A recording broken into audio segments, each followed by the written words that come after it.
Aujourd'hui, on va parler refroidissement. Je vais vous expliquer le concept de la vidéo, c'est vraiment très simple. Je pars d'un boîtier qui est complètement nu. J'ai utilisé le Deepcool Macube 310p, donc avec ma configuration de mon PC secondaire.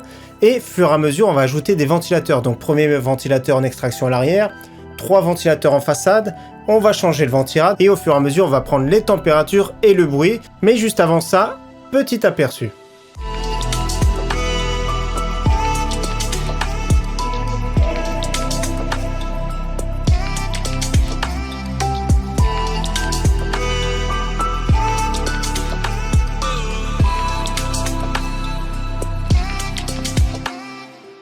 Salut tout le monde, c'est Flo, j'espère que vous avez la forme. Donc on profite de cette vidéo pour vous présenter pas mal de nouveautés de chez Arctic. Arctic, c'est souvent le très bon rapport qualité-prix, d'ailleurs j'en conseille régulièrement. Donc on va présenter des nouveautés, notamment le ventirad qui est vraiment excellent, vous allez voir.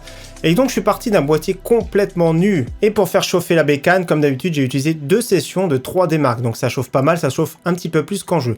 Donc un boîtier sans ventilateur avec le ventirad AMD d'origine. Donc ici le Ryzen 5 3600. Et en carte graphique, on a la RTX 2060 qui d'habitude ne chauffe vraiment pas beaucoup. Donc on va voir si c'est bénéfique ou pas d'ajouter des ventilateurs, que ce soit bénéfique au niveau des températures, au niveau du bruit. Donc on va faire un petit point à chaque fois. Donc première étape, du classique ventilateur en extraction à l'arrière, c'est ce qu'on retrouve la plupart du temps dans les boîtiers. D'ailleurs, moi j'ai retiré le ventilateur qui était fourni d'origine, qui est vraiment pas beau comparativement à celui-ci. Donc le boîtier nu sans ventilateur, le Ryzen 5 3600 a fait 79 degrés, ce qui est vraiment élevé quand même. Et la RTX 2080 a atteint 81 degrés, c'est quand même beaucoup. Il n'y a pas de ventilateur, il n'y a pas beaucoup de bruit parce qu'au niveau du bruit on était à 36 décibels, donc pas beaucoup de ventilateur, donc c'est vraiment pas du tout à conseiller. Il faut au moins un ventilateur, vous allez voir la différence. Donc c'est pour ça que j'ai mis le premier ventilateur que j'ai mis, c'est en extraction à l'arrière, c'est vraiment du grand classique.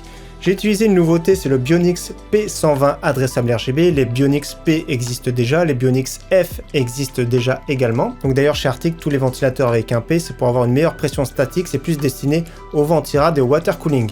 Et les pales sont quand même plus plates et ça met plus de pression directement pour traverser un radiateur. Et je vais vous en parler après, mais il y a les F aussi chez Arctic, les Bionix F. C'est plus pour destiner à refroidir les boîtiers. Donc au niveau du prix, je ne l'ai pas parce qu'il n'est pas encore sorti. Donc la précision, c'est que vous pourrez les brancher en chaîne également. Il n'y a pas de contrôleur dans le boîtier. Donc il faut que vous ayez une carte mère qui gère le adressable RGB. Et autre particularité ici, c'est qu'il a les cils en bloc en caoutchouc, donc pour éviter les vibrations. Également, il fait quand même 3 cm d'épaisseur. Le standard, c'est plutôt 2,5. Donc il faut bien faire attention le sens des ventilateurs. Quand on voit les hélices comme ça pleines, ça veut dire que ça traverse l'air comme ceci. Quand il y a le cadre ici à l'arrière, ça veut dire que l'air sort par ici. Donc il faut bien faire attention. Là, le but, c'est vraiment en extraction à l'arrière, d'évacuer de l'air chaud. Donc en ajoutant le ventilateur en extraction à l'arrière, le processeur a bénéficié fortement, il a perdu 20 degrés, donc là c'est vraiment impressionnant, perdre 20 degrés juste en ajoutant un petit ventilateur, c'est vraiment bluffant, donc le ventirad d'origine AMD en profite, et la carte graphique a perdu quand même 9 degrés, c'est vraiment excellent. Au niveau du bruit par contre on a pris 4 décibels, ce sera le ventilateur qui fait plus de bruit, vous allez voir en fin de vidéo comment les réguler sans perdre vraiment en performance. Donc là au niveau des températures, juste un seul ventilateur en extraction à l'arrière, c'est fortement bénéfique. Donc ensuite, ce que j'ai fait, c'est que j'ai mis 3 ventilateurs à l'avant, donc 3 ventilateurs de la même marque. Ici, c'est l'Arctic Bionix F120, donc les F, c'est bien pour les ventilateurs de boîtier. Donc j'en ai acheté 3, ils sont à 15 € pièce. Donc il y a plusieurs coloris disponibles. Moi, j'ai pris noir et blanc, ça va très bien avec ce boîtier qui est blanc, que je trouve vraiment très joli, très bien fini d'ailleurs. Donc là, pour le coup, le look est vraiment présent. Le bruit est quand même un cran au-dessus, vous allez voir. Mais au niveau température, c'est pas ça du tout encore, parce qu'il n'y a vraiment pas de grosse ouverture également sur ce boîtier. Au niveau du processeur, il a pris 1 degré de plus, donc on tournait à 60 degrés au lieu de 59, donc c'est plus ou moins pareil. Et par contre, la carte graphique en bénéficie, elle a perdu 2 degrés, elle. Donc on est passé de 72 à 70 degrés, donc le flux d'air bénéficie à tout le monde. Ça bénéficie également si vous avez des SSD, ça bénéficie également si vous avez des disques durs, les SSD M.2, ça bénéficie également du flux d'air. Et ici, la carte graphique en bénéficie. Donc le but ici, c'est de faire rentrer de l'air frais dans le boîtier. C'est vraiment bien d'avoir un boîtier avec des grosses entrées d'aération. Certains boîtiers sont vraiment mal optimisés pour l'entrée d'air. Donc le fait de mettre des ventilateurs en façade, c'est pour apporter de l'air frais. Troisième étape de notre système de refroidissement, c'est d'avoir changé le ventirad. Donc ici, c'est un monstre, hein. Vous allez voir, c'est un monstre double tour. Il est quand même assez imposant. 1 kg 160, c'est quand même monstrueux. Donc cet Arctic Freezer 50 existe déjà sur le marché, mais en version TR pour les AMD Threadripper, les modèles haut de gamme.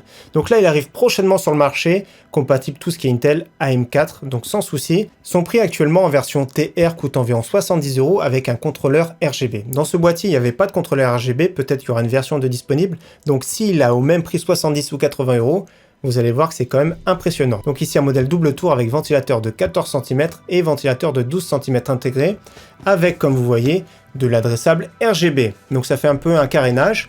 Ça fait assez monstrueux et d'ailleurs j'ai eu un souci au niveau du montage.